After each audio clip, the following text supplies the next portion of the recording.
Hi, I'm going to show you the basics for adjusting brightness and contrast on images from the Scanning Electron Microscope Lab, and also how to attach the Eastfield logo to the images. So first of all, just open Adobe Photoshop here, as you can see, and I've already got some images in, but it's quite simple. To get images in, you go to File, and you go to Open, and wherever you have your images stored, you can pick them up. So I've got some images. I'm going to add a logo here.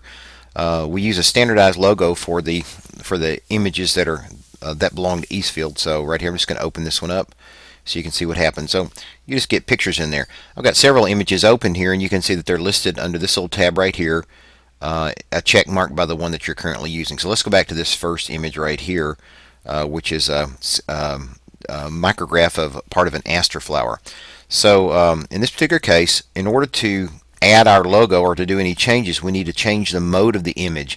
So the image needs to be in red, green, blue. So on the tab up here where it says Image, go to Mode, and then select RGB Color. All right, that's your first step, whatever you're going to do. That'll allow you to add colors to it, and it will also allow you to add layers, and that's how we're going to change brightness contrast. So on this particular image, I'm going to add a layer. I'm going to go up to under Layer. I'm going to go to an adjustment layer, which is down here, new adjustment layer, and I've got all kinds of choices, but the one I use for black and white is going to be brightness contrast. Pick that right there, just say OK, and you'll see I get a little selector over here which will change the brightness and contrast. So now I can just grab this brightness contrast, and I can go all the way from super light to super dark. So again, what we're doing again is we're just trying to get the prettiest picture. So let's go back and put that on 0 again over here on the right. I'm going to try the contrast now. And so what I'm going to do is I'm going to adjust these until I get a picture like I like, which is great. And I really do like that picture. So now what I'm going to do is I want to add our logo. So I'm going to go back under this little box here on the right hand side. And there's my logo. Click on the logo, which is already loaded. I want to select it with this tool right here, the rectangular marquee tool. Click on that. And I'm going to get the whole thing. You notice that I could actually drag all the way across bigger than the image, and it grabs the whole image. I'm gonna copy that with a Control C, or you can actually, if you want to, you can copy it through Edit, just a regular copy. It's Control C. I'm now going to go back to the image that I was modifying, which is File 1, and I'm going to do a paste. And I've already got this sized so that you can insert the logo. So click on the Move tool up here. I'm going to grab this image, and I can move the logo. Now, the first place that we'd like to see the logo is down here on the bottom left. If that covers up part, the second place would be on the bottom right. If both those are going to cover something up, then you'd want to put the top left, and the last choice would be the top right. So in this case, there's nothing really important in the bottom of the picture here, so I'm going to put our logo right there. All right, so now this picture is actually finished. So now I'm going to save it, and this is also a pretty big image. It takes a lot of space, so I'm going to go under Save for the Web and Other Devices. And you see you can do an Alt-Shift-Control-S if you want to, but I'm going to click Save for Web Devices.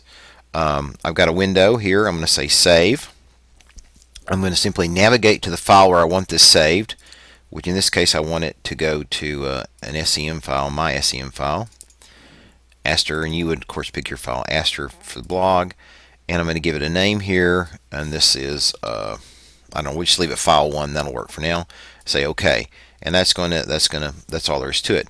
Now the last step here, and this is kind of important, is be sure when you close this image, it's going to ask if you want to save the changes. I always say no, because the original image is saved in case I want to go back to it unchanged. So say no, because you've already saved it as a different thing. Now you just go to the next image. You can do the same thing again.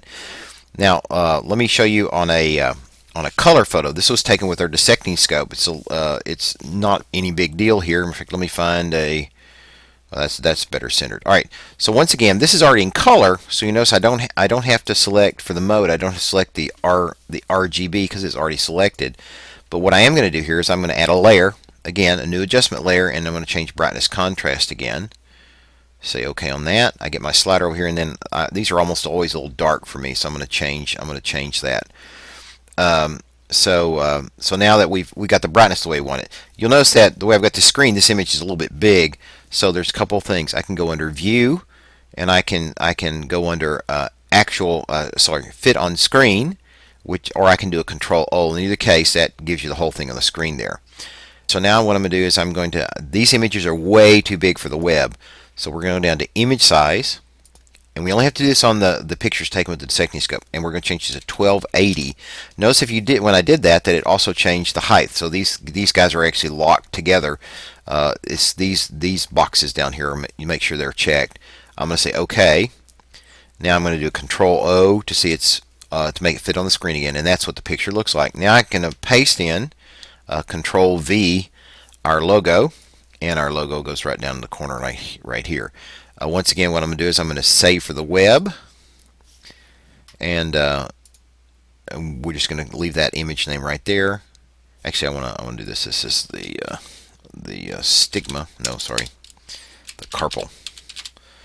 And I'm going to say save, and we're done. Then I'm going to close this image, and once again, what I'm going to do is it's going to ask me, do I want to save it? I want to save the change. I want to say no because I want that original image to be there in case I want to use it.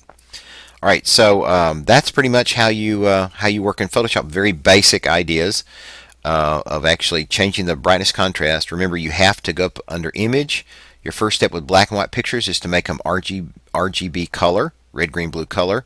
And then under Layers, you want a new adjustment layer to change the brightness and contrast. And by the way, if you don't change the picture to RGB, you cannot do an adjustment layer. So if layers grayed out for some reason, that's why you didn't do RGB. All right, so there's your basic Photoshop